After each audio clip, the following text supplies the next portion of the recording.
साथ वाले को नहीं सुनना, बातें भी नहीं करने जी। आवाज हाइब्रिड क्लास में अगर आवाज आ रही है तो एक दफा हाथ उठा दीजिए, शाबाश जी। भाई आपको आवाज आ रही है कि नहीं आ रही है? थोड़ा सा वॉल्यूम खोल दें हम जी मेरे भाई। अब ठीक है, अब ठीक। चलिए, टॉपिक हमारा स्टार्ट हुआ था मॉडिफिकेशन इन रिपोर्ट, जिसमें हम ये सीख रहे थे कि वो कौन कौन से पैराग्राफ हैं जो कभी रिपोर्ट में आते हैं और कभी नहीं आते। तो हमें पता चला वो एडिशनल पैराग्राफ जो कभी रिपोर्ट में आते हैं कभी नहीं आते, वो है एक मॉडिफाइड ओपिनियन। मॉडिफाइड ओपिनियन से मुराद बेसिक ओपिनियन भी ऐड हो गया। फिर है एम्फेसिस ऑफ मैटर, फिर है अदर मैटर, और फिर है material uncertainty related to going concern, और फिर है की ऑर्डर मैटर। ये पैराग्राफ थे। वन बाय वन हम इन सारों के बारे में स्टडी कर रहे हैं कि ये कब आएंगे और कैसे आएंगे। कैसे आएंगे से मुराद इनकी प्रेजेंटेशन क्या होगी। तो हमने स्टडी किया मॉडिफाइड ओपिनियन कब आएगा, जब कोई मिस स्टेटमेंट होगी या स्कोप लिमिटेशन होगी, और हमने इसकी प्रैक्टिस की। कुछ केस स्टडीज भी आपको होम असाइनमेंट के तौर पे दी, जिनमें कभी क्वालिफाइड ओपिनियन आता था, कभी डिस्क्लेमर, कभी एडवर्स। मॉडिफाइड ओपिनियन सीख लिया। फिर इसके बाद हमने सीखा एम्फेसिस ऑफ मैटर, कभी आता है रिपोर्ट में कभी नहीं आता, और जब किन सर्कमस्टेंसेस में हम एम्फेसिस ऑफ मैटर को रिपोर्ट में इंक्लूड करते हैं ये सीखा, और फिर इसको प्रेजेंट कैसे करते हैं ये सीखा। और आप मेंटली प्रिपेयर्ड हो गए कि आइंदा किसी केस स्टडी में अगर एम्फेसिस ऑफ मैटर वाली सिचुएशन आएगी तो हम उसको भी आइडेंटिफाई कर लेंगे। फिर हमने सीखा अदर मैटर पैराग्राफ किन सिचुएशन में आएगा और कैसे आएगा, और इसमें अभी हमने ये सीखा कि अगर इसकी ड्राफ्टिंग करनी पड़े हमें तो कैसे करेंगे। एम्फेसिस ऑफ मैटर में सबसे ज्यादा जो एग्जांपल टेस्ट करता है वो थी exceptional litigation and regulatory action वाली, और सब्सिक्वेंट इवेंट वाली भी, ये भी दूसरे दर्जे पे सबसे ज्यादा। और जो अदर मैटर में सबसे ज्यादा दफा एग्जांपल टेस्ट करता है वो थी prior year audit, financial statement audit by another auditor, ये सबसे ये सबसे ज्यादा एग्जांपल टेस्ट करता है। फिर इसके बाद कल हमने स्टार्ट किया गोइंग कंसर्न।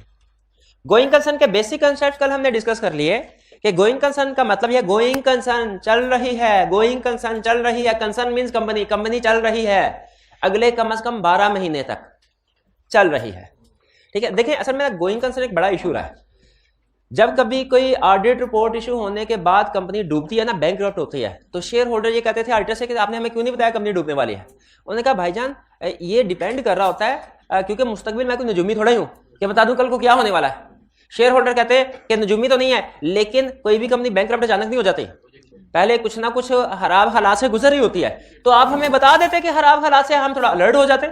चले कंफर्म अगर आप नहीं कर सके, चले कंफर्म कर दे तो वो तो सबसे अच्छी बात। कंफर्म नहीं कर सकते, कम से कम हमें खबरदारी कर दें कि कंपनी बुरे हालात से गुजर रही है, मे भी ये डूब जाए तो आप अलर्ट हो जाए। मे भी कंफर्म नहीं कह रहा, मे भी तो आप अलर्ट हो जाए। तो शेयर होल्डर्स की हमसे ये एक्सपेक्टेशन थी कि हम कंपनी की गोइंग कंसर्न के ऊपर कमेंट करें अपनी ऑडिट रिपोर्ट में।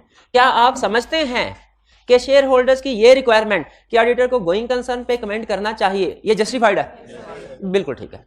इसीलिए आईफैक ने कहा नो प्रॉब्लम, हम इसे रिपोर्ट का हिस्सा बना लें। लेकिन आईफैक ने कहा हम इसे रिपोर्ट का हिस्सा बनाएंगे बाय एक्सेप्शन। एक होता है रिपोर्टिंग, एक्सप्लिसिट रिपोर्टिंग, एक होती है बाय एक्सेप्शन। एक्सप्लिसिट रिपोर्टिंग का मतलब है कि रिपोर्टिंग ये करना कि ठीक है तो बताना ठीक है, गलत है तो बताना गलत है। लेकिन बाय एक्सेप्शन रिपोर्टिंग का मतलब ये होता है, ये आपके सिलेबस का हिस्सा नहीं है जो कंसेप्ट बता रहा हूं बैक्स, कि अगर ठीक है ना तो फिर साइलेंट रहो, फिर कुछ ना बताओ, लेकिन अगर गड़बड़ है तो फिर बता दो। तो गोइंग कंसर्न की रिपोर्टिंग होती है बाय एक्सेप्शन। इसका मतलब क्या हुआ है कि जब कंपनी गोइंग कंसर्न होती है ना, कोई प्रॉब्लम्स नहीं होती, तो हम कुछ नहीं कहते, यानी रिपोर्ट के अंदर कोई भी चीज नहीं आती।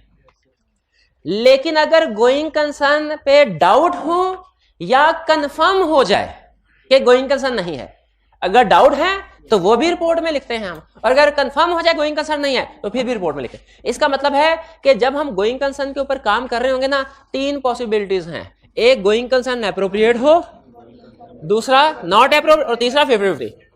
पहले वाली सिचुएशन में हम रिपोर्ट में गोइंग कंसर्न के बारे में कुछ नहीं लिखते, लेकिन दूसरा और तीसरे में गोइंग कंसर्न के बारे में लिखते हैं, क्योंकि अगर कोई प्रॉब्लम हो, मसला हो तो वो बताएंगे, अगर कोई मसला नहीं है तो हम फिर चुप रहते हैं, साइलेंट रहते हैं। ये बात समझ आ गई। तो इसी से फिर गोइंग कंसर्न का टॉपिक हमारे ऑडिट में सिग्निफिकेंट टॉपिक बन गया, सिग्निफिकेंस अख्तियार करता गया। तो हमें फिर एज ऑडिटर पता होना चाहिए गोइंग कंसर्न क्या है और इसके हवाले से हमारी रिस्पॉन्सिबिलिटी क्या है। तो गोइंग कंसर्न क्या है, कल हमने स्टडी किया था कि कंपनी अगले 12 महीनों तक चलती रहे। हर कंपनी की मैनेजमेंट की जिम्मेदारी है जब कभी वो फाइनेंशियल स्टेटमेंट्स प्रिपेयर करने लगे, एवेल्युएट करे गोइंग कंसर्न एप्रोप्रिएट है कि नहीं है या कि 50-50 है। ये मैनेजमेंट की बात कर रहा हूं, अभी ऑडिटर की बात नहीं कर रहा। ऑडिटर भी इन्हीं 3 लाइंस पे काम करता है, 3 ही ऑप्शन पे। लेकिन पहले मैनेजमेंट ने फाइनेंशियल स्टेटमेंट्स बनाते हुए इस चीज का ध्यान रखना है कि हमारी कंपनी गोइंग कंसर्न है या गोइंग कंसर्न नहीं है या कि 50-50 है। अगर एंटिटी गोइंग कंसर्न हो तो फाइनेंशियल स्टेटमेंट्स बनती है गोइंग कंसर्न बेसिस पे, यानी कुछ एसेट्स कॉस्ट पे आएंगे और कुछ हो सकता है मार्केट वैल्यू पे, अगर आपने वो ऑप्शन सेलेक्ट की हुई है। और एसेट्स की क्लासिफिकेशन होगी करंट में और नॉन करंट में। ये काम कब होगा? जब गोइंग कंसर्न एप्रोप्रिएट है। अगर going concern assumption not appropriate है, यानी कंपनी अगले 12 महीनों के अंदर डूब जाएगी, तो फिर सारे एसेट्स लायबिलिटी वाला मार्केट वैल्यू पे आएंगे और करंट नॉन करंट की क्लासिफिकेशन खत्म हो जाएगी। और अगर 50-50 वाली सिचुएशन है तो फिर गैस कीजिए 50-50 वाली यानी अनसर्टेनिटी वाली सिचुएशन में फाइनेंशियल स्टेटमेंट गोइंग कंसर्न पे बनती है कि नॉन गोइंग कंसर्न पे? गोइंग कंसर्न पे।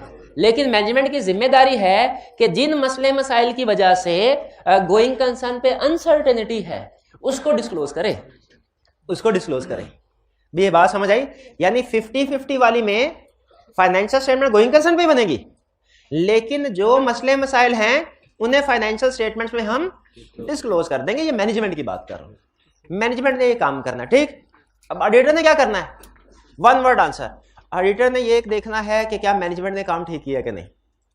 यानी अगर फाइनेंशियल स्टेटमेंट गोइंग कंसर्न पे बननी थी तो गोइंग कंसर्न पे बनाइयो। अगर financial statements non going concern basis पे बननी थी, गोइंग कंसर्न असम्पशन एप्रोप्रिएट नहीं है, अगर गोइंग कंसर्न असम्पशन एप्रोप्रिएट है तो फाइनेंशियल स्टेटमेंट गोइंग कंसर्न पे बननी चाहिए।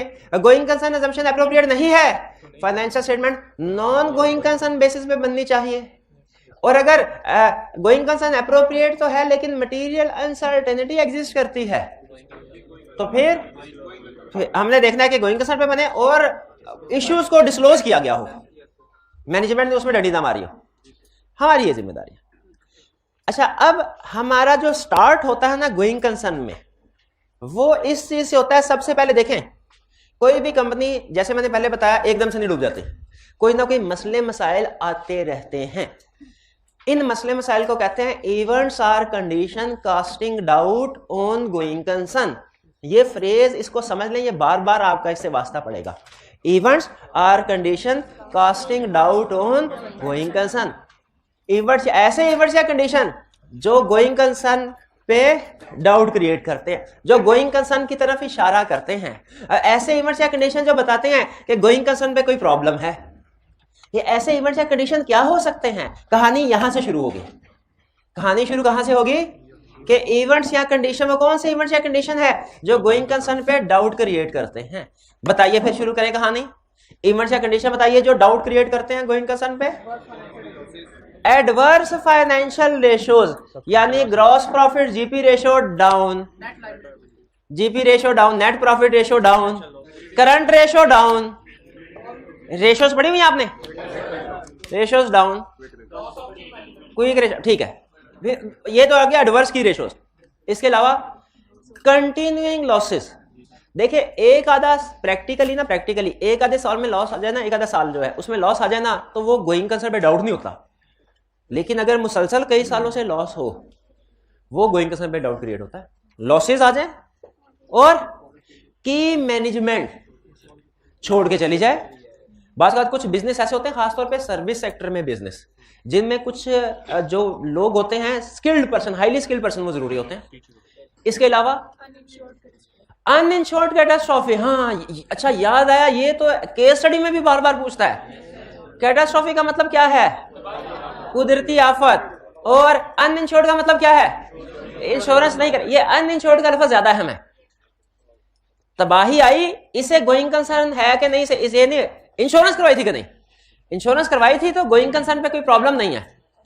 अगर नहीं करवाई थी, और क्या एग्जांपल थी? Loss of major customer, loss. अच्छा, क्वेश्चन में कैसे पता चलेगा कि ये वो वाला कस्टमर है जिससे गोइंग कंसर्न की तरफ जाएगा? क्वेश्चन में नहीं, लफ्ज मेजर नहीं, सुन लें इसकी इंटरप्रिटेशन। क्वेश्चन में वो आपको जब परसेंटेज बताए ना कि इस कस्टमर को हम 60% सेल कर रहे थे, हमारी टोटल सेल्स का 40% सिर्फ ये एक प्रोडक्ट पे की सेल होती थी, परसेंटेज बताए, तो इसका मतलब है वो हमें गोइंग कंसर्न की तरफ लेके जा रहा है। आपने एग्जाम में याद रखे, अगर सिंपल मेजर कस्टमर बैंकरप्ट हुआ, गोइंग कंसर्न की तरफ नहीं जाना। अजीब बात बता रहा हूं, थोड़ा सा आपको कंफ्लिक्टिंग लग रही होगी। यहां पे लिखा हुआ है मेजर कस्टमर बैंकरप्ट हो जाए, गोइंग कंसर्न की तरफ जाओ, लेकिन केस स्टडी में मेजर कस्टमर के साथ जब तक वो आपको परसेंटेज ना बताए कि टोटल सेल का कितने % इसको सेल कर रहे थे, आपने गोइंग कंसर्न की तरफ नहीं जाना।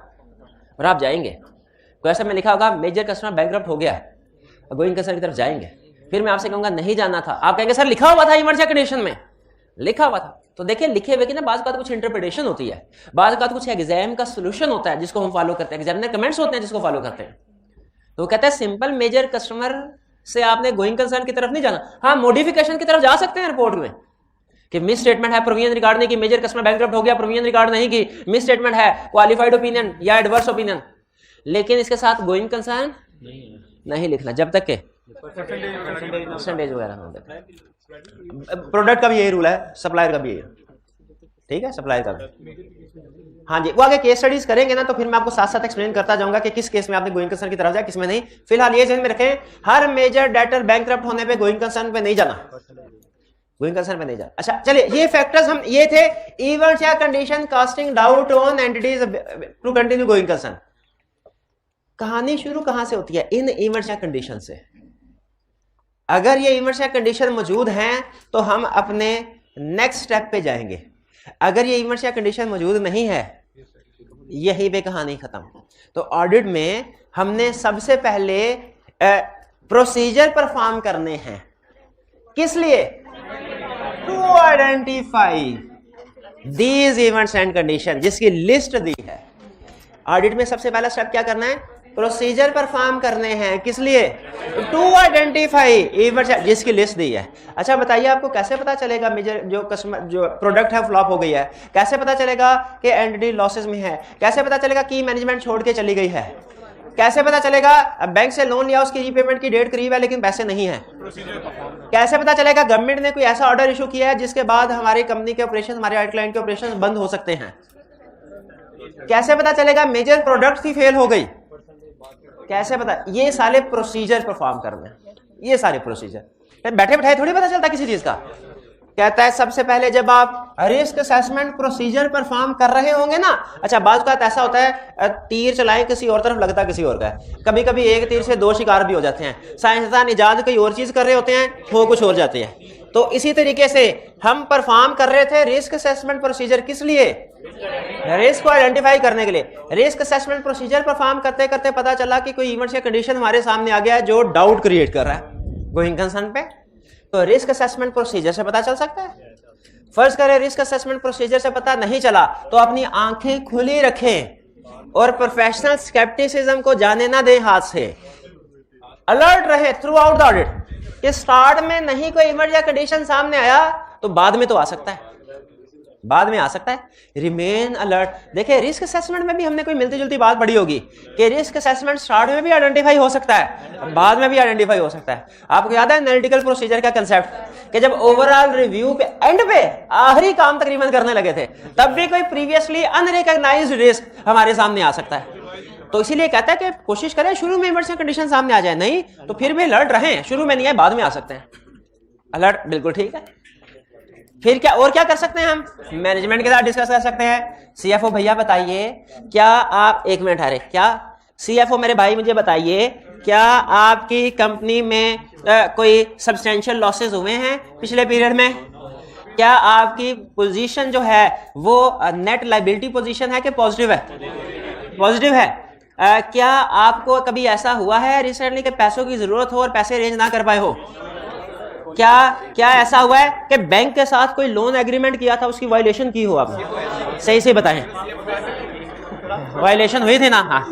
क्या ऐसा हुआ कि कोई आपका अहम बंदा आपको छोड़ के चला गया हो? क्या कभी ऐसा?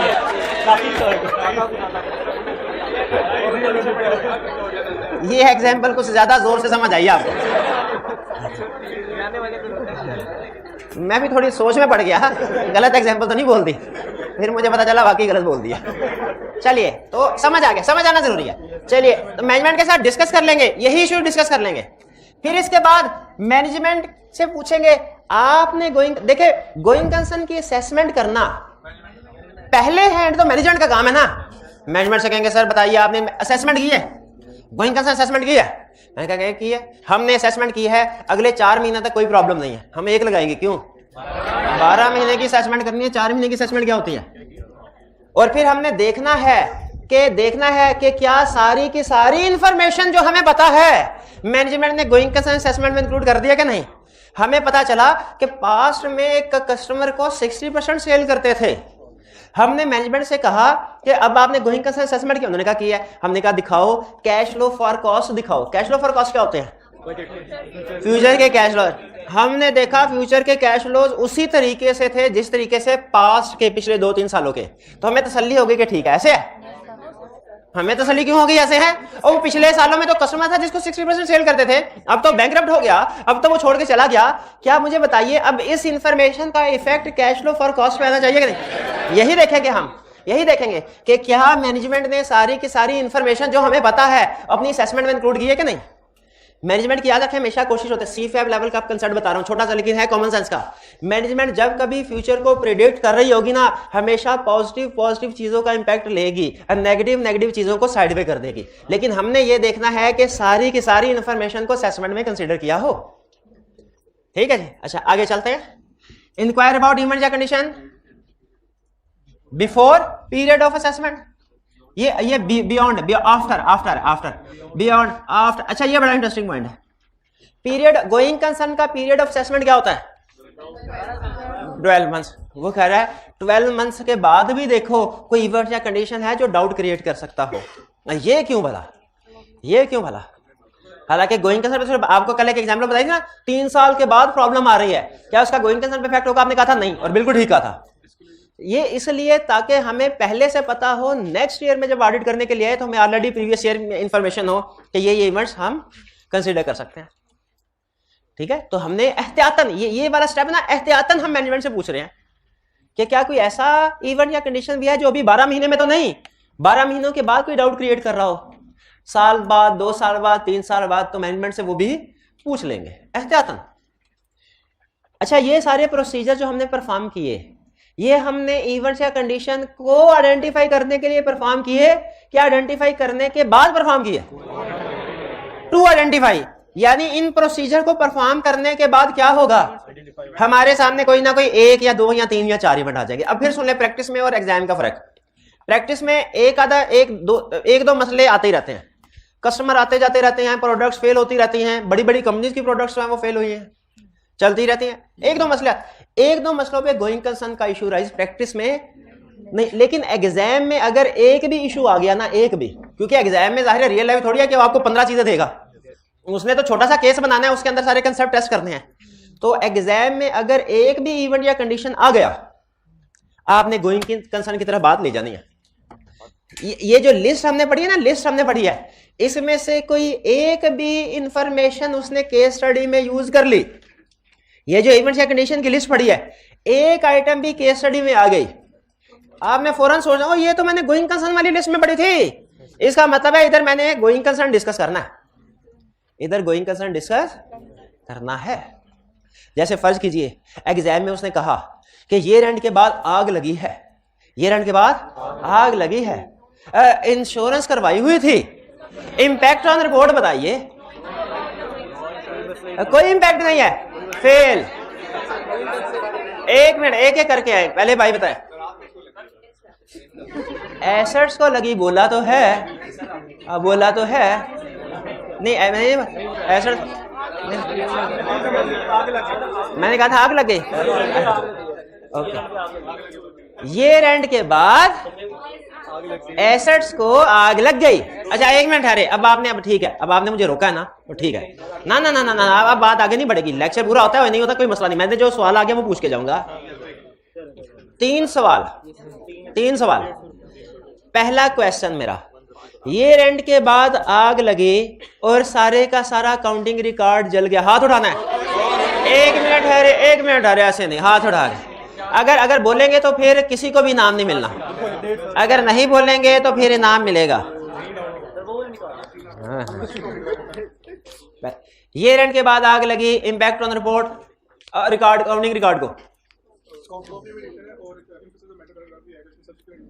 स्कोप लिमिटेशन है, एमसीएस ऑफ मैटर पैराग्राफ भी आएगा क्योंकि सब्सिक्वेंट इवेंट भी है। बिल्कुल गलत, फेल जी। स्कोप लिमिटेशन गलत, स्कोप लिमिटेशन अगर इफेक्ट मटेरियल हुआ तो ऐसे ही होगा जब आप पूरी बात नहीं सुनेंगे। अब सुनिए असल जवाब, सुन, ये स्कोप लिमिटेशन है अगर अल्टरनेटिव प्रोसीजर से एविडेंस नहीं मिल पाता। ये अल्टरनेटिव प्रोसीजर की बात किसने करनी थी? और ये तो रिकॉर्ड से ही अल्टरनेटिव प्रोसीजर से एविडेंस मिलेगा ना। एविडेंस, एक मिनट है रे भाई, अब आप ना बिला वजह बात को बढ़ाएंगे, हालांकि समझ आ गई है बात आपको। हो सकता है इलेक्ट्रॉनिक कॉपीज हो, उनसे एविडेंस मिल सकता है। हो सकता है कुछ फोटो कॉपीज हो, कोई सप्लायर के पास जिससे खरीदा था सामान, कुछ कस्टमर के पास जिनको बेचा है सामान, हेड ऑफिस में हो। तो अल्टरनेटिव प्रोसीजर से अगर सारा रिकॉर्ड जलने के बावजूद भी अल्टरनेटिव प्रोसीजर, और याद रखिए दुनिया के हर कोई भी प्रोसीजर ऐसा जो परफॉर्म नहीं कर सके उसका अल्टरनेटिव प्रोसीजर होता है। तो ये बात लाजमी लिखनी है। और ये सब्सिक्वेंट इवेंट वाला कौन था भाई? रिकॉर्ड जला है यार, खुदा का होकर भाई, ये बात समझ आ गई। अब इसमें आपने गलती क्या की, क्या गलती की जिसकी वजह से फेल हुए? अल्टरनेटिव प्रोसीजर नहीं लिखे। अगली बात सुने, ये रेंट के बाद आग लगी, एसेट्स को इंश्योरेंस नहीं करवाई थी। बताइए ओपिनियन क्या है? 1 मिनट है, क्या ओपिनियन है फटाफट बताएं।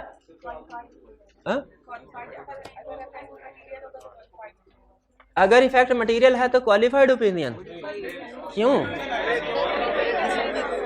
देखिए ये डिपेंड करता है, ओपिनियन डिपेंड करता है डिस्क्लोजर दिया कि नहीं दिया। तो पहले ये बताए ना डिस्क्लोजर दिया कि नहीं दिया। अगर डिस्क्लोजर दिया तो फिर किसका क्वालिफाइड ओपिनियन फिर आना चाहिए। क्वेश्चन को सही डायरेक्ट ओपिनियन पे जंप नहीं लगानी होती, लॉजिकल एनालिसिस करना होता है स्टेप बाय स्टेप। आप क्वेश्चन में लिखेंगे, इसमें उसने कहा ये रेंट के बाद आग लगी, एसेट जल गए, इंश्योरेंस नहीं करवाई थी। हम सबसे पहले कहेंगे देखा जाएगा उसने डिस्क्लोज किया कि नहीं किया। अगर डिस्क्लोज नहीं किया फिर हम क्वालिफाइड ओपिनियन वगैरह की तरफ जाएंगे। लेकिन अगर डिस्क्लोज किया है तो फिर ओपिनियन अनमोडिफाइड है। फिर हमने फैसला करना है एमसीएस ऑफ मैटर की तरफ जाए कि गोइंग कंसर्न की तरफ जाएं, क्योंकि ये वाली एग्जांपल मिलती जुलती दोनों जगह भी आ रही है। लेकिन फर्क किस चीज का है? इंश्योरेंस करवाई है या नहीं करवाई। अगर इंश्योरेंस करवाई हुई है तो गोइंग कंसर्न का इशू नहीं है, एमसीएस ऑफ मैटर आएगा। और अगर इंश्योरेंस नहीं करवाई हुई फिर गोइंग कंसर्न का पैरा आएगा। स्टेप वाइज एनालिसिस नहीं कर रहे आपसे, लॉजिकल कंप्लीट एनालिसिस जंप लगा लेते हैं बस। भाई दोनों सवाल कर दिया आपने, मैं टाइम थोड़ी जाएगा। नहीं ये 3 थे ना, दूसरे में दोनों कर दिए। एक था इंश्योरेंस करवाई है और एक था इंश्योरेंस नहीं करवाई। इंश्योरेंस करवाई हो तो इंपैक्ट ऑन रिपोर्ट कुछ और है, इंश्योरेंस नहीं करवाई इंपैक्ट ऑन रिपोर्ट कुछ और। आगे चलते हैं। ये प्रोसीजर परफॉर्म करने के बाद हमारे सामने कुछ ना कुछ इवेंट्स या कंडीशन आ गए होंगे। वो लिस्ट कल पढ़ ली थी इसलिए आज नहीं लिखी। वो एक भी आ जाए एग्जाम में, अगर एक भी आ जाए तो हमने गोइंग कंसर्न का इशू अराइज कर देना है। प्रैक्टिस में नॉर्मली 2-3 इकट्ठे हो तो फिर इस तरफ जाते हैं, एक आधे इशू पे नहीं जाते। एग्जाम में एक भी इशू भी आ गया तो इवेंट या कंडीशन सामने आ गया, इवेंट या कंडीशन। अब क्या करें? कुछ मजीद प्रोसीजर परफॉर्म करने चाहिए। अच्छा मुझे ये लग रहा है ये रिलेटेड पार्टी से मिलता जुलता कंसर्न बन गया। हाँ ना, जब रिलेटेड, पहले हम प्रोसीजर परफॉर्म करते थे टू आइडेंटिफाई रिलेटेड पार्टी। वो रिस्क असेसमेंट प्रोसीजर और रिलेटेड एक्टिविटीज भूल गए। वो completeness of related party list वाला कंसर्न पहले प्रोसीजर परफॉर्म करते थे टू आइडेंटिफाई रिलेटेड, और अगर कोई आइडेंटिफाई हो जाती थी on identifying related party, on identifying. उसी तरह मुझे बताइए यहां पे भी पहले प्रोसीजर परफॉर्म किए टू आइडेंटिफाई क्या इवेंट्स या कंडीशन। अगर आइडेंटिफाई हो गया अब क्या करने हैं? Additional procedure on identifying events या कंडीशन कास्टिंग डाउट। ठीक है। अच्छा ये एडिशनल प्रोसीजर क्यों परफॉर्म करते हैं? इसकी वजह यह है कि स्टैंडर्ड कहता है मसले मसाइल हर कंपनी की जिंदगी में, हर इंसान की जिंदगी में होते हैं। ठीक है, हाँ मसले मसाइल हर कंपनी को फेस कर, लेकिन हर कंपनी नहीं डूबती, हर कंपनी नहीं डूबती। ठीक है। कुछ कंपनीज जो है उनको मैनेज कर लेती हैं, उनके पास काउंटर प्लान होता है, कुछ कंपनीज के पास काउंटर प्लान हो सकता है ना हो। जैसे फर्ज कीजिए कोई इवेंट या कंडीशन बताएं, कोई एक इवेंट या कंडीशन बताएं। एसेट जल गए, अब एसेट जल गए, फर्ज कीजिए इंश्योरेंस नहीं करवाई हुई थी, अनइंश्योरेंस इवेंट या कंडीशन है। मैनेजमेंट से पूछा भाई अब तो तुम गए, उन्होंने कहा ऐसे ही गए, हमने कहा इंश्योरेंस नहीं करवाई हुई थी, उन्होंने कहा नो प्रॉब्लम, लेकिन हमारे पास सरप्लस कैश मौजूद है, हम कैश वो कैश एसेट खरीदेंगे। अगर कैश भी मौजूद नहीं है तो कहें नो प्रॉब्लम सर, हम फर्दर शेयर इशू करेंगे, हमारे पास प्लान है, प्लान बी है, क्या है, फर्दर शेयर इशू करेंगे। ये भी नहीं कर सकते सर, प्लान सी भी है, क्या, हमारी एक पेरेंट कंपनी है, होल्डिंग कंपनी, उसने कहा था कभी मुश्किल वक्त आए मुझे आवाज देना, हम उसको आवाज देंगे, वो हमें फंडिंग दे देंगे।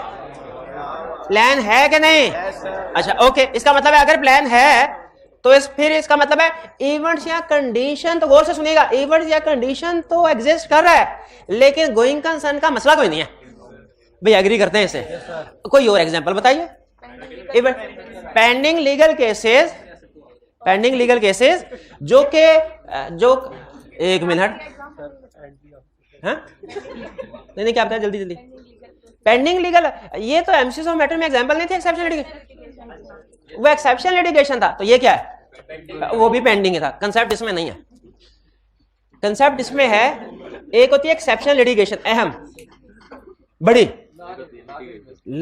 अमाउंट की, कंपनी का प्रॉफिट है 1 करोड़ और वो है कोई 15-20 लाख का केस, बड़ा सिग्निफिकेंट हो गया ना, ये है एक्सेप्शनल, और प्रॉफिट 1 करोड़ का है, केस 6 करोड़ का आ गया। अच्छा, इसमें और पहले वाले केस में फर्क, पहले वाला था एक्सेप्शनल लिटिगेशन, ये वो लीगल केस है अगर कंपनी हार गई तो पैसे पे नहीं कर पाएगी, कंपनी हार गई तो पैसे पे नहीं कर पाएगी। वो मैं खबर सुना था, आपने भी शायद पढ़ी होगी, आपने तो जरूरी पढ़ी होगी। कौन से? हाँ बिल्कुल, वो कोई एक्टर था आएगा, अदालत ने कहा जुर्माना, तो उन्होंने कहा हमारे पास तो कुछ नहीं है। इस तरह का केस होना तो फिर गोइंग कंसर्न की तरफ जाना है। अगर एक्सेप्शनल केस होना यानी है तो अमाउंट बड़ी, लेकिन कंपनी अदा कर सकती है, कंपनी के पास इतनी अदा, तो फिर गोइंग कंसर्न नहीं आएगा, फिर एमसीओ मैटर आएगा। अब देखें फर्क है, कुछ एग्जांपल्स आपको बजाहिर लगेगा मिलती जुलती है, एमसीओ मैटर में भी है गोइंग, लेकिन उनमें फर्क है। एक आगे वाली एग्जांपल बता दी, इंश्योर्ड एंड अनइंश्योर्ड का फर्क है, और ये लिटिगेशन वाली एक्सेप्शनल। अगर केस में सिर्फ इतना बताया ना लिटिगेशन है, तो आपने एमसीओ मैटर की तरफ जाना है। अगर लिटिगेशन के आगे लिख दे कि कंपनी हार गई, कंपनी के पास सफिशिएंट रिसोर्सेज नहीं है, फिर गोइंग कंसर्न की तरफ आएंगे।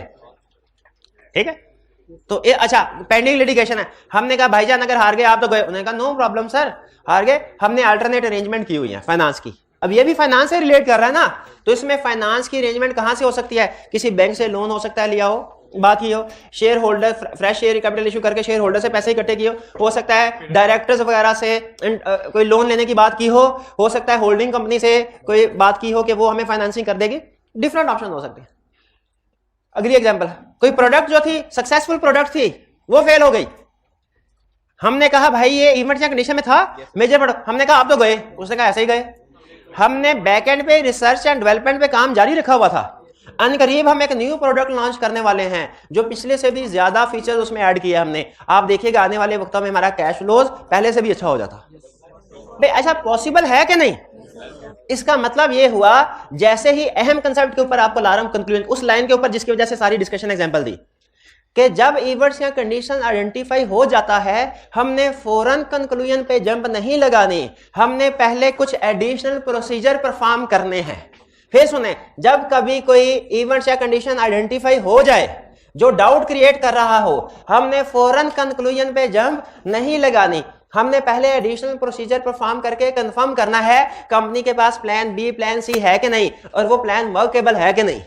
ये है एडिशनल ऑडिट प्रोसीजर का मकसद, कि ये डिसाइड कर लें। जी बिल्कुल बिल्कुल, वो इसी तरीके से पूछेगा जिस तरीके से समझा रहा हूं। ठीक है, तो एडिशनल ऑडिट प्रोसीजर क्या हो सकते हैं, अभी ये सुन लें। एडिशनल ऑडिट प्रोसीजर हो सकते हैं, मैनेजमेंट से रिक्वेस्ट करेंगे सर असेसमेंट कर दें, वो कहेंगे पहले की तो थी, हम कहेंगे अच्छा ठीक है, अब पहले की थी लेकिन पहले हमें ये इशू सामने नहीं आया था, अब खास तौर पे इस इशू की रोशनी में जरा दोबारा कर लें, रिवाइज कर लें अगर जरूरत है तो। मैनेजमेंट ने कहा ठीक है, तो देख लेंगे कि ये जो इवेंट या कंडीशन है इसको खास तौर पे काउंट फॉर कर लिया कि नहीं। दूसरा, मैनेजमेंट से कहेंगे सर अब आपका क्या प्लान है, अब आपका क्या प्लान है इस मसले से निपटने के लिए, इस मसले, और मैनेजमेंट जो भी प्लान कहेगी उसकी फिजिबिलिटी देखनी है, वो प्लान सही है कि नहीं। जैसे मैनेजमेंट कहे सर बेफिक्र रहें, हमारी पेरेंट कंपनी ने वादा किया हुआ है कि जब कभी पैसों की जरूरत पड़ेगी दे देगी हमें कोई टेंशन ही नहीं। हम कहेंगे अच्छा वो वादा दिखाओ किधर है, कोई लेटर लिखा होगा, कोई एग्रीमेंट होगा, कोई लिखत पड़ा, किसी मीटिंग में बात हुई होगी, उसके मिनट्स दिखा दे, ये फिजिबिलिटी देखनी है।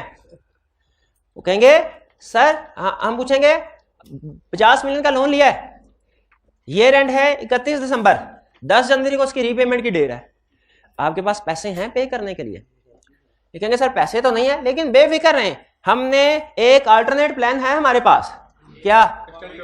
एक्सटेंड करवाने का हमने बात की हुई है, और वो कह रहे हैं कि हम आपको एक्सटेंड कर दें, हमारी मीटिंग होगी उसमें फैसला होगा, और ज्यादा हाँ, तो ये अभी तो कंफर्म नहीं हुआ ना, हम कहेंगे।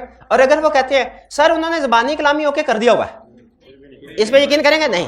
और अगर कहें सर उन्होंने लिख के दे दिया हुआ है, दिखाए, शाबाश। ये है जो भी प्लान मैनेजमेंट का है उसको वैल्यूएट करना, और ये अहम है। क्यों अहम है ये बाद में बताऊंगा। मैनेजमेंट के आपको एक चीज बताता हूं। स्टैंडर्ड ना एक सीफैब लेवल पे एक बात लिखता है, वो कहता है अगर कंपनी के पास सफिशिएंट कैश है ना, सफिशिएंट कैश है तो समझ लो उसे गोइंग कंसर्न का कोई इशू नहीं है। जिसके पास कैश है उसका सारा बिजनेस भी तबाह बर्बाद हो जाए ना, वो फिर से खड़ा कर लेगा क्योंकि उसके पास कैश है। इसीलिए सबसे गोइंग कंसर्न को असेस करते हुए सबसे अहम जो एविडेंस होता है ना, कैश फ्लो फॉर कॉस्ट, कि फ्यूचर में कंपनी कहीं से कैश इकट्ठा कर पाएगी कि नहीं कर पाएगी।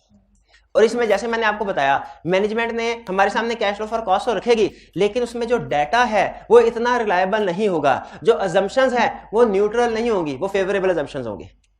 यानी मैनेजमेंट ने कैश फ्लो फॉर कॉस्ट बनाते हुए नेगेटिव चीजों को इग्नोर कर दिया होगा और पॉजिटिव को। तो मुझे बताइए क्या हमें गोइंग कंसर्न कोई इवेंट या कंडीशन अगर सामने आ जाए, एडिशनल प्रोसीजर परफॉर्म करते हुए सबसे अहम चीज किसके ऊपर फोकस करना है? Cash flow for cost. जिसे बताया था ना कोई लीगल केस है तो उसमें सबसे अहम चीज क्या होती है? लॉयर का रिप्लाई। उसी तरह गोइंग कंसर्न का मसला इवेंट या कंडीशन आ जाए, सबसे अहम procedure cash flow for cost देखो, मुस्तकबिल की कैश फ्लो कि मैनेजमेंट क्या एक्सपेक्ट कर रही है, अगले 3 महीने 6 महीने साल में 2 साल में कहां से पैसा आएगा, बढ़ रहा है कि कम हो रहा है। और इसमें खास तौर पे आपने अजम्पशन और डाटा जरूर देखना है क्योंकि कैश फ्लो फॉर कॉस्ट बनाते हुए कंफर्म है तकरीबन मैनेजमेंट डंडी मारेगी क्योंकि उसे पता है ये फ्यूचर की है ना, फ्यूचर के बारे में। ठीक है, माशाल्लाह। आप किस अटेम्प्ट में आप क्वालिफाई होंगे? इंशाल्लाह नेक्स्ट वाली में। मार दी ना डंडी, मार दी ना डंडी नेक्स्ट वाली अटेम्प्ट। क्या आप इससे पहले हर अटेम्प्ट में जितने प्लान किए पेपर उतने ही पास करते रहे हैं? नहीं। हाँ, अच्छा ये नेचुरल है, ये नेचुरल है। हमें से हर बंदा जब फ्यूचर की प्लानिंग कर रहा होगा ना वो ऑप्टिमिस्ट हो जाता है, वो रियलिस्टिक नहीं रहता, ऑप्टिमिस्ट हो। तो मैनेजमेंट भी ऑप्टिमिस्ट हो रही होगी। हमने उनका डाटा, उनकी assumptions को इवैल्यूएट करना है। कितने पेपर है? 2 पेपर। और कितने देर पढ़ते हैं रोज घर जाके? हैं? हाँ 7 घंटे। चलें शाबाश, 2 पेपर के साथ 7 घंटे अगर ये पढ़ते हैं भाई तो ये रिलायबल, बिल्कुल ये assumption रिलायबल नहीं। उनकी कोई एक्सप्लेनेशन भी आने वाली है। अच्छा लाइब्रेरी से 9 बजे जाते हैं, ये नहीं बता रहे पढ़ते कितना है, यानी लाइब्रेरी से 9 बजे जाता हूँ। ठीक है, अच्छा मैंने खुद अपनी आंखों से देखा है लाइब्रेरी जाके तकरीबन आधे स्टूडेंट सोए होते हैं, आधे स्टूडेंट सोए होते हैं। आगे चल, consider effect of subsequent events. Subsequent events का भी इफेक्ट देखना चाहिए। सब्सिक्वेंट इवेंट ये जनरल पॉइंट है, जनरल पॉइंट। मैनेजमेंट से रिप्रेजेंटेशन ऑब्टेन करनी चाहिए, कर लें। किस बात की? देखें मैनेजमेंट से हमेशा जो फ्यूचर कोर्स ऑफ एक्शन है ना, फ्यूचर कोर्स ऑफ एक्शन, उसके बारे में जो भी उसका इरादा है उसे रिटर्न फॉर्म में लेते हैं, रिटर्न फॉर्म में लेते हैं। केस स्टडीज करेंगे, बताइए हर रोज कम से कम 2 घंटे खुद से पढ़ेंगे, बताइए हर रोज केस स्टडी करेंगे, केस स्टडी करेंगे तो फिर मुझे लिख के दीजिए। अगर ये यही बात मुझे लिख के दे, ये है रिटर्न रिप्रेजेंटेशन। जब कभी मैनेजमेंट से हम कोई ऐसी स्टेटमेंट लें जो मैनेजमेंट की इंटेंशन पे बेस कर रही हो, फ्यूचर मैनेजमेंट के प्लान ऑफ एक्शन पे डिपेंड कर रही हो, तो हम मैनेजमेंट से रिटर्न रिप्रेजेंटेशन ऑब्टेन करते हैं। जैसे मैनेजमेंट कहेगा सर हम न्यू प्रोडक्ट लॉन्च करने जा रहे हैं, हम कहेंगे लिख के दो कि न्यू प्रोडक्ट लॉन्च करेंगे अगले साल। आज से पढ़ना शुरू कर देंगे, लिख के दीजिए रिटन रिप्रेजेंटेशन। लेकिन रिटन रिप्रेजेंटेशन लेने के बाद सब्सिक्वेंट इवेंट्स को भी कंसीडर करना है। ये नहीं कि रिटन रिप्रेजेंटेशन लेके रख लेनी है, कल फिर देखना है कि कल पढ़ा कि नहीं पढ़ा।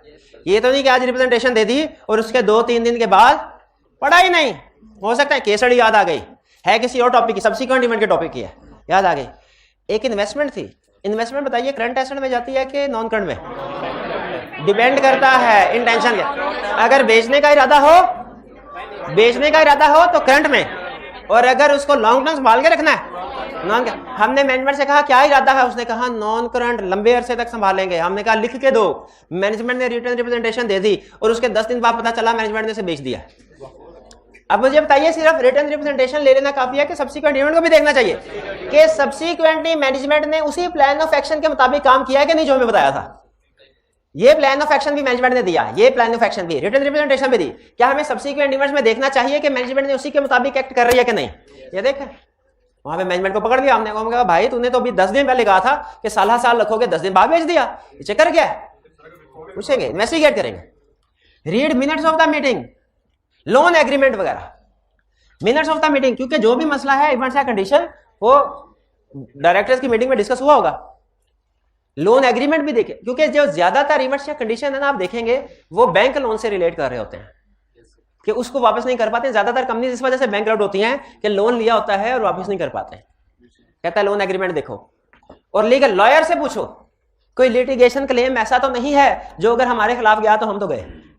लॉयर बताएगा। सारे प्रोसीजर हम कर लिए। इन वाले प्रोसीजर्स में और इन वाले प्रोसीजर्स में क्या फर्क है, वो आइडेंटिफाई। अब गौर से सुनेगा, मैं एक स्टेटमेंट बोलने लगा हूं, इसी से पता चलेगा कल और आज का लेक्चर क्लियर हुआ कि नहीं। अगर आपने सही जवाब दिया तो नेक्स्ट कंसेप्ट अनलॉक होगा, आप आगे जाने के काबिल होंगे, वरना आप हारेगा। आपने ट्रू और फॉल्स करना है। Events or condition casting doubt on going concern is equal to material uncertainty relating to going concern.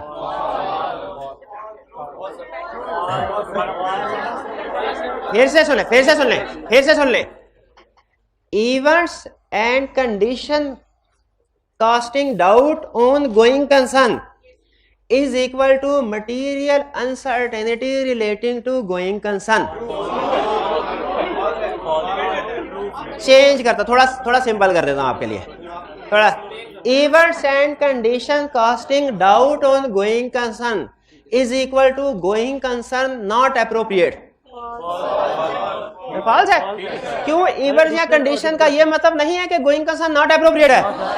क्यों? अच्छा, आखिरी क्वेश्चन, ये कैसे पता चलेगा कि इवेंट या कंडीशन की वजह से गोइंग कंसर्न एप्रोप्रिएट है कि नहीं है? ये चीज, शाबाश, एडिशनल ऑडिट प्रोसीजर से। तो बेसिक, हाँ बिल्कुल फॉल्स था। यानी इवेंट्स या कंडीशन कास्टिंग डाउट अलग कंसेप्ट है, वो इस लेवल का कंसेप्ट है। और गोइंग कंसर्न एप्रोप्रिएट है कि नहीं है, मटेरियल अनसर्टेनिटी एग्जिस्ट करती है कि नहीं, ये इस लेवल का कंसेप्ट है। और इन दोनों के दरमियान में क्या चीज है? एडिशनल। तो अब मैं लाइन बोलने लगा, अगर ये समझ आ गई तो अभी तक की सारी चीजें समझ आ गई। अगर इवेंट्स या condition casting doubt on going concern identify हो तो auditor additional audit procedure perform करेगा, ये कंफर्म करने के लिए क्या कि गोइंग कंसर्न एप्रोप्रिएट है या नहीं है, या मटेरियल अनसर्टेनिटी है। भाई इस बात से एग्री करते हैं? फिर से बड़ी खुशी हुई मुझे। फिर से, जब कभी ऑडिटर को इवेंट या कंडीशन कास्टिंग डाउट आइडेंटिफाई हो, ऑडिटर एडिशनल प्रोसीजर परफॉर्म करेगा। किस लिए? कंफर्म करने के लिए कि मटेरियल के गोइंग कंसर्न एप्रोप्रिएट है, गोइंग कंसर्न एप्रोप्रिएट नहीं है, या मटेरियल अनसर्टेनिटी है। भाई बात समझ आई? फिर से जब कभी इवेंट्स या condition casting doubt on going concern identify हुआ, ऑडिटर प्रोसीजर परफॉर्म करेगा, एडिशनल प्रोसीजर परफॉर्म करेगा। किस लिए? कंफर्म करने के लिए कि गोइंग कंसर्न एप्रोप्रिएट है, नहीं है, या कि मटेरियल अनसर्टेनिटी है। इसका मतलब अब एक बड़ा ही ट्रिकी पॉइंट है स्टैंडर्ड का। इसका मतलब है कि ये पॉसिबल है कि कोई इवेंट्स या कंडीशन कास्टिंग डाउट तो एग्जिस्ट कर रहा हो, लेकिन स्टिल गोइंग कंसर्न एप्रोप्रिएट हो। ये पॉसिबल है, बिल्कुल पॉसिबल। अच्छा, कैसे पता चलेगा ये इवर्स या कंडीशन की वजह से गोइंग कंसर्न एप्रोप्रिएट है या नहीं है, या मटेरियल आंसर? Additional procedure. और आखिरी क्वेश्चन, फिर उसके बाद खुद से पढ़ाऊंगा। आखिरी का ये ऑडिट प्रोसीजर है, इसके साथ लफ्ज एडिशनल लिखा हुआ है। एडिशनल क्यों लिखा हुआ है? शाबाश, क्योंकि इससे पहले हम प्रोसीजर्स टू आइडेंटिफाई परफॉर्म कर चुके हैं, तो इसके बाद चूंकि ये प्रोसीजर परफॉर्म कर रहे हैं इन तो ये एडिशनल है। भाई क्लियर हो गया? चलिए, अब हमने अभी तक ये पढ़ लिया कि क्या प्रोसीजर परफॉर्म करने हैं इवेंट्स या कंडीशन को आइडेंटिफाई करने के लिए। अगर इवेंट्स या कंडीशन आइडेंटिफाई हो जाएं तो क्या प्रोसीजर परफॉर्म करने हैं? कंफर्म करने के लिए। क्या कंफर्म करने के लिए? क्या कि गोइंग कंसर्न एप्रोप्रिएट है या गोइंग कंसर्न एप्रोप्रिएट नहीं है, या एप्रोप्रिएट है but material uncertainty exist. Material, इसका मतलब है जब हम ये प्रोसीजर परफॉर्म कर चुके होंगे ना, हमारे सामने तीन में से कोई एक पॉसिबिलिटी होगी, या तो गोइंग कंसर्न एप्रोप्रिएट है, या गोइंग कंसर्न नॉट एप्रोप्रिएट है, या मटेरियल अनसर्टेनिटी एग्जिस्ट कर रही है। बताइए, यहां पे मेरे साथ है, समझ आ रही है? अब आते हैं उस कंसेप्ट की तरफ जो एग्जाम में पूछेगा, उस इम्प्लीकेशन ऑन रिपोर्ट। शाबाश, इम्प्लीकेशन ऑन रिपोर्ट। कौन सी इम्प्लीकेशन? पहले आप भी छोड़ता हूं, पहले समझाओ। गोइंग कंसर्न एप्रोप्रिएट है। ओपिनियन कौन सा? Unmodified opinion. लेकिन अच्छा, स्टैंडर्ड ना एक कंसेप्ट देता है, कहता है जब तक आप अपने घर वालों को जाके बताएंगे नहीं ना रोज का रोज कि आज मैंने इतना पढ़ा, 2 घंटे काम किया, आज मैंने ये क्वेश्चंस किए, तो उनका माइंड वो एक्सेप्ट नहीं करेंगे कि आप पढ़ते हैं। बताना पड़ता है, बता। अपने घर वाले नहीं मानते कि हम पढ़ते हैं, जब तक उन्हें बताए ना। तो क्या शेयर होल्डर मानेंगे कि ऑडिटर काम करता है? वो कहेंगे क्या काम करता है? ये एक सफा है और इसके ऊपर साइन करता है, और क्या करता है? बैक एंड पे पता नहीं क्या दिन रात खून पसीना एक किया, किसी को नहीं। एक बात याद, मेरा एक दोस्त था, सच्ची बात है, एक दिन मुझसे उधार मांगने लगा, नहीं जिंदा है। एक दिन मुझसे उधार मांगने के लिए आया, तो दोस्त आपको पता है घूमते फिरते रहते हैं, तो मैं उसके साथ ट्रांजैक्शन बैंक ही करता रहता था। तो एक दिन उधार, मैंने कहा यार उधार कितना उधार? उसने उधार हैवी अमाउंट से। मैंने कहा यार ये मुश्किल है। उसने कहा तुम्हें क्या फर्क पड़ता है, तुमने एटीएम पे जाके सिर्फ कुछ बटन ही दबाने हैं, पैसे बाहर आ जाएंगे। मैंने कहा शाबाश। मैंने कहा तुम्हें सिर्फ बटन नजर आ रहा है, बैक एंड पे पैसे आए कहां से, क्या क्या मेहनत की, आर्टिकल्स के दिन थे, वो कितनी लेट शीटिंग करनी पड़ती है, स्टाइपेंड ऐसे थोड़ी मिल जाता है, वो नहीं पता। तो मुझे बताइए क्या बैक एंड में जो मेहनत करते हैं वो बतानी चाहिए कि नहीं? वरना लोग यही समझेंगे कि हम तो सिर्फ बटन दबाते हैं और पैसे निकल आते हैं, बटन दबाते हैं। तो उसी तरह मुझे बताइए ऑडिटर को भी बताना चाहिए कि नहीं शेयर होल्डर को, और मैंने बैक एंड में कितनी मेहनत की। वरना वो क्या समझेगा, आता है सिर्फ एक कागज पे साइन ही कर लेता है, लाखों रुपए ले जाता है, करता क्या है ऑडिटर? शेयर होल्डर क्या समझेंगे, ऑडिटर करता क्या है? सिर्फ सफे के ऊपर साइन करके निकल जाता है। तो बताना चाहिए कि नहीं कि हमने क्या क्या काम, सारे काम ना सही, कोई बड़े बड़े काम बताने चाहिए। इसी मकसद के लिए दुनिया में की ऑडिट मैटर पैराग्राफ इजाद हुआ। अब बहाने से आपको दूसरे पैराग्राफ भी ऐड करवा दिया। की ऑडिट मैटर पैराग्राफ में क्या आता है भला? जो ऑडिटर बड़े बड़े प्रोसीजर परफॉर्म करता है, इसका मकसद सिर्फ एक है दुनिया में, ताकि बाकी लोगों को पता चले कि हमने सिर्फ साइन नहीं करने होते, हम काम भी करते होते हैं, हम काम भी करते हैं। तो मुझे बताइए ये इवेंट्स या कंडीशन आइडेंटिफाई हुए, इसके बाद हमने एडिशनल प्रोसीजर परफॉर्म, खुद सोच के बताएं ये आसान काम है, ये कैश फ्लो आसान काम है, समझ? तो बताने चाहिए कि नहीं यूजर्स को कि हमने ये काम। अच्छा, हालांकि बाद में निकला कुछ नहीं, हमें निकला कुछ नहीं, लेकिन हमारे तो प्रोसीजर परफॉर्म हो गए ना, हमारी तो लेट शीटिंग हो गई, हमने तो दिन रात करके काम करना पड़ा। तो बताएंगे किसमें? गोइंग कंसर्न के पैरा में। गोइंग कंसर्न में क्यों नहीं बताएंगे? क्योंकि गोइंग कंसर्न अप्रोच का मसला ही नहीं है, उसका मसला ही नहीं है। फिर कहां बताएंगे? की ऑडिट मैटर में। और की ऑडिट मैटर में, की ऑडिट मैटर का मकसद यही होता है बताया जाए, सिर्फ साइन नहीं करते हम, काम भी करते हैं, काम भी करते हैं। आगे चलते हैं। अनमोडिफाइड ओपिनियन प्लस की ऑडिट मैटर के, इसे बात का कैम बोलते हैं, कैम। हाँ, काम काम काम, जो काम किया, शाबाश, अच्छा कंसर्ट, काम किया ऑन इवेंट क्या कर, वो लिखेंगे, की ऑडिट मैटर में इंक्लूड करें। ज़हन में रखें गोइंग कंसर्न का पैरा नहीं आएगा इस सिचुएशन में। गोइंग कंसर्न का पैरा नहीं, क्यों नहीं आएगा? मसला ही नहीं है गोइंग कंसर्न का। गोइंग कंसर्न अनसर्टेनिटी नहीं है। आपको याद है रिपोर्ट में जो पैराग्राफ आता है गोइंग कंसर्न का नाम क्या होता है? Material uncertainty related to going. तो जब कोई मटेरियल अनसर्टेनिटी है ही नहीं तो पैरा आएगा? फिर क्या आएगा? की ऑडिट मैटर। ठीक है, अब आगे, अच्छा ये ओके हो गया। अब बताइए दोनों में से कौन सा नॉट एप्रोप्रिएट? नॉट एप्रोप्रिएट समझा देते हैं। जब going concern assumption not appropriate हो तो इफेक्ट ऑफ रिपोर्ट क्या होगा? डिपेंड करता है मैनेजमेंट में। मैनेजमेंट ने क्या किया है? जब going concern assumption not appropriate है, इंपैक्ट ऑन रिपोर्ट क्या आएगा? डिपेंड करता है मैनेजमेंट ने क्या किया है। अगर मैनेजमेंट ने सही सही काम किया है तो कुछ और होगा, अगर गलत गलत काम किया है तो कुछ और होगा। जब going concern assumption not appropriate है तो सही सही मैनेजमेंट को क्या करना चाहिए? फाइनेंशियल स्टेटमेंट प्रिपेयर करनी चाहिए नॉन गोइंग कंसर्न बेसिस पे। फाइनेंशियल स्टेटमेंट्स प्रिपेयर करनी चाहिए नॉन गोइंग कंसर्न बेसिस पे। नॉन गोइंग कंसर्न बेसिस को अल्टरनेट बेसिस भी कहते हैं, लिक्विडेशन बेसिस भी कहते हैं, ब्रेकअप वैल्यू बेसिस भी कहते हैं। तो मैनेजमेंट को फाइनेंशियल स्टेटमेंट्स प्रिपेयर करनी चाहिए नॉन गोइंग कंसर्न बेसिस पे। अगर मैनेजमेंट ने financial statements non going concern basis पे बनाई हैं तो there is no misstatement, auditor unmodified opinion देगा, लेकिन एम्फेसिस ऑफ मैटर पैराग्राफ देगा। वो क्यों? क्योंकि स्पेशल पर्पस फ्रेमवर्क आ गया। स्पेशल पर्पस फ्रेमवर्क आ गया, नॉन गोइंग कंसर्न बेसिस हो गया ना, तो रूटीन से हटके हो गया ना, रेगुलर तो नहीं है। एक होती है going concern basis of counting, वो रेगुलर है। Non going concern basis of counting regular नहीं है, वो स्पेशल है। स्पेशल। और अगर मैनेजमेंट ने फाइनेंशियल स्टेटमेंट गोइंग कंसर्न पे बनाई है तो फिर ये मिस स्टेटमेंट है। अगर इसका इफेक्ट अगर मगर नहीं करनी, इसका सीधा इफेक्ट ही परवेसिव होगा। सारी फाइनेंशियल स्टेटमेंट ही उड़ गई है तो एडवर्स ओपिनियन। स्टूडेंट कहेगा सर गलत पढ़ाया आपने, मैं नहीं मानता इस कंसेप्ट को। मैंने कहा फिर से सुन ले क्या कंसेप्ट समझाया। मैंने ये समझाया है कि अगर going concern assumption not appropriate है, समझाए ना हमें प्लीज, हमें भी समझाया करें।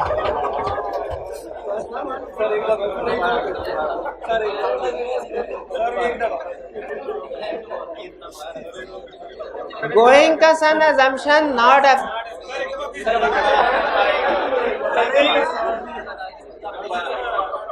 मुझे ना वैसे 2 हुए याद आ गए, लेकिन 5 मिनट एक्स्ट्रा बैठना पड़ेगा। आईकॉम में था मैं, तो मेरी काउंटिंग अच्छी थी, उस वक्त अच्छी होती थी। क्योंकि उस वक्त की काउंटिंग भी अच्छी होती थी जो आईकॉम में पढ़ा। तो मैं एक स्टूडेंट को समझाता था क्वेश्चन, मुझे आज तक याद है। उसके मार्क्स एक पेपर हुए, मेरे मार्क्स आए 78, उसके आए 92। अच्छा, मुझे अपने का जो 2 दुख साथ सो था, उसका दुख मुझे ज्यादा था। मैंने कहा भाई मेरे से समझ में क्या 92 था, मेरे 78।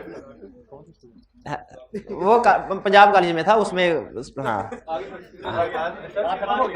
दूसरी बात नहीं बताने। दूसरी बात सीए के थे, था मॉड्यूल ए में होता था मैथ, तो मेरा मैथ भी अच्छा था उन दिनों। तो सीए के कॉलेज में वो पंजाब कॉलेज वाला हिसाब नहीं होता था। हाँ, तो एक दोस्त था मेरा उस वक्त भी, उसके बाद दोस्ती खत्म हो गई सुबह के बाद। उसके पास कोई स्टूडेंट आके ना तो मैथ समझती थी। अब आपको पता है हमारा क्या हाल है। मैं कहा यार तेरे को कौन सा मैथ आता है? मैं कहा मुझे अभी टॉपिक बता। अच्छा नहीं, वो मैं समझते मैथ ही थे, समझाता मैथ ही था। नहीं नहीं नहीं नहीं मजे। अच्छा अभी कहानी में ट्विस्ट है। तो मैं बड़ा दुखी फिरता था, जो जिस बात समझ सकता। लेकिन रिजल्ट आया तो अल्लाह का शुक्र अदा किया मैंने। वो खातून पास हो गई थी, वो लड़का दोस्त फेल हो गया। अरे ये सच्चा वाकया है, मैंने शुक्र अदा किया। मैं कहा यार तेरा शुक्र है, सफर के शुरू में ही मैसेज मिल गया। हाँ, फिर मैं फेल होने वाले रास्ते पे नहीं गया, फिर चुप करके पास होने वाले रास्ते पे चलता गया। तो going concern assumption not appropriate. हाँ, अब आपके हाथ में फैसला है। कि आप किसके नक्शे कदम पे चलना चाहते हैं? हाँ जी, आप खातून बनना चाहते हैं?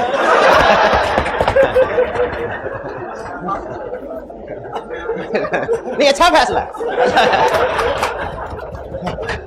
आगे चलते। तो going concern assumption not appropriate है। हमने मैनेजमेंट से कहा नॉट एप्रोप्रिएट है। स्टूडेंट कहने का सर सही नहीं पढ़ाया। मैंने कहा कैसे, एक दफा फिर से सुन लो। Going concern assumption not appropriate है। देखेंगे मैनेजमेंट ने फाइनेंशियल स्टेटमेंट किस बेस पे बनाई है। अगर नॉट एप्रोप्रिएट है ना, और financial statements non going concern basis पे ही बनाई है, तो ये मिस स्टेटमेंट नहीं है, एग्री करें, अनमोडिफाइड ओपिनियन आएगा। लेकिन चूंकि जो basis of preparation of financial statement normal नहीं रही, वो नॉन गोइंग कंसर्न बेसिस बन गई है, तो स्पेशल पर्पस फ्रेमवर्क के रूल के मुताबिक एमसीक्यू मैटर आएगा। ये साइड पे हो गया। और अगर गोइंग कंसर्न नॉट